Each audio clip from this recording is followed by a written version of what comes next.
Hello दोस्तों, आप सभी का the logical Indian YouTube channel में बहुत बहुत स्वागत है।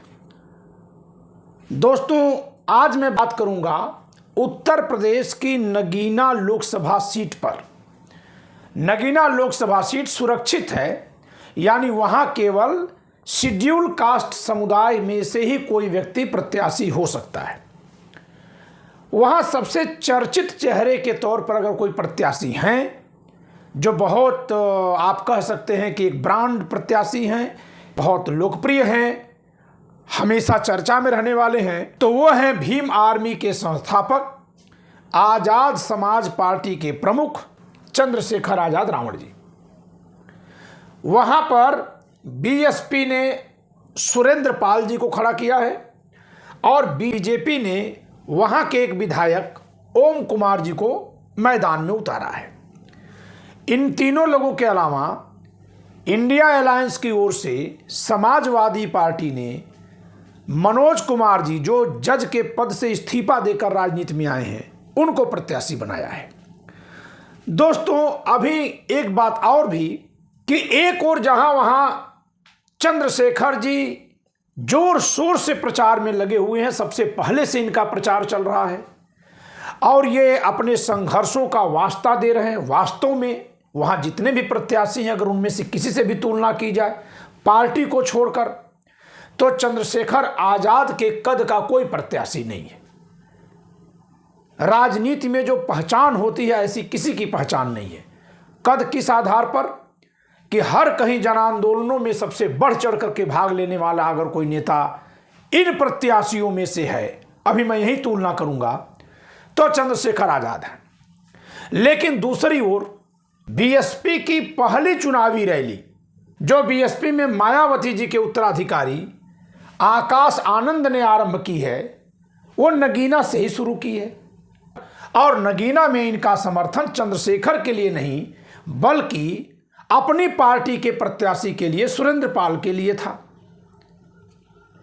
और इन्होंने वहां के मतदाताओं से भारत में, उत्तर प्रदेश में अपने पार्टी की भूमिका को रेखांकित करते हुए अपने पार्टी के प्रत्याशी सुरेंद्र पाल के पक्ष में वोट करने के लिए प्रेरित किया।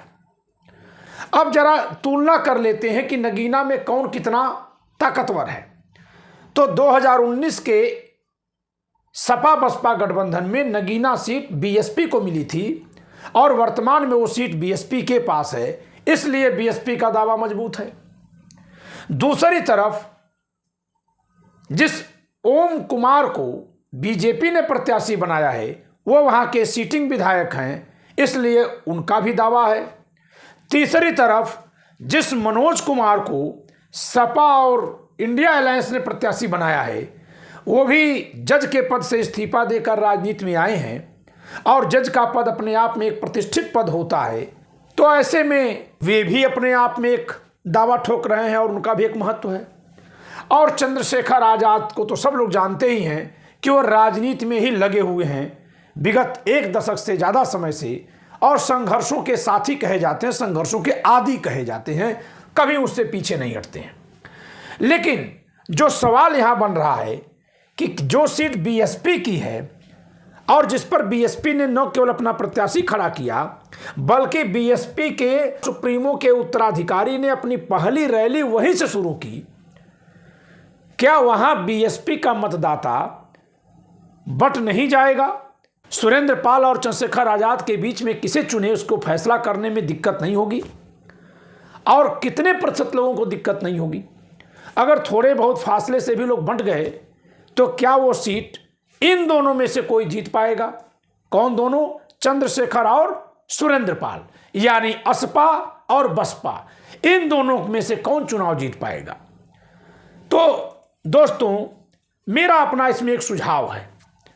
मैं वहां का मतदाता नहीं हूं, लेकिन मेरी एक दिली ख्वाहिश है कि ऐसे कुछ नेताओं को सदन में जरूर भेजा जाए, चाहे वो किसी भी पार्टी के हों, जो जनता के हितों के लिए सड़कों पर लड़ते हुए दिख रहे हैं।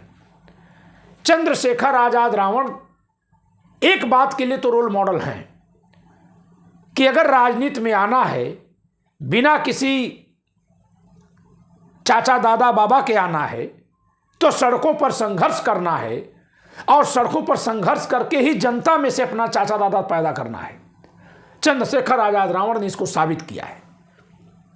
न केवल वह किसी राजनीतिक घराने से नहीं आते, बल्कि उनको किसी भी राजनीतिक पार्टी का भी समर्थन नहीं मिलता है, फिर भी वे अपने ताकत पर, अपने सामर्थ्य से, अपने साहस से जनता के लिए चलने वाले हर संघर्ष के कार्यक्रम में शामिल होते हैं। क्या यह कम है कि उनके लिए वोट दिया जाए?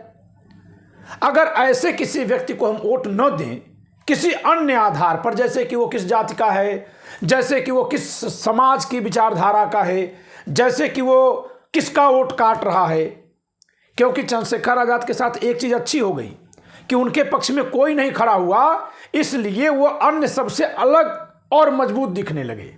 ध्यान दीजिएगा दोस्तों, मेरा अपना अनुमान है कि नगीना में चंद्रशेखर आजाद को हर समाज का वर्ग का वोट मिलेगा। अगर कोई भी एक उनको सपोर्ट दे देता तो शायद उस कारण से उनकी स्थिति मजबूत होती, लेकिन जो मैं बता रहा हूं कि तब उन पर संशय भी होता कि ये तो उसी दल से समर्थित उनका प्रत्याशी है या उस गठबंधन से समर्थित उनका प्रत्याशी है। इस नाते चंद्रशेखर आजाद रावण की जो खुद की छवि है वो थोड़ी डाउन होती। और इसलिए मैं नगीना की जनता को यह सुझाव दूंगा कि सदन में ऐसा नेता भी पहुंचना चाहिए, बल्कि मैं तो कहता हूं कि ऐसे नेता ही पहुंचने चाहिए जो जनता के लिए सड़कों पर संघर्ष करने में तनिक भी न हिचकिचाते हों, हर जगह पांव आगे बढ़ाते हों, हर जगह आगे झंडा उठाते हों, हर जगह आपके लिए संघर्ष करने के लिए आपसे 2 कदम आगे चलते हों। इसलिए मेरा यह सुझाव है, शेष हर मतदाता का अपना अधिकार है कि वो अपने बुद्धि विवेक से फैसला करे कि वो किसे वोट देगा, लेकिन मेरा जो सुझाव था वो मैंने आपके सामने रखा। शेष आपकी अपनी इच्छा, जहां आप चाहें वहां वोट देने के लिए स्वतंत्र हैं। तो दोस्तों, इस वीडियो में इतना ही।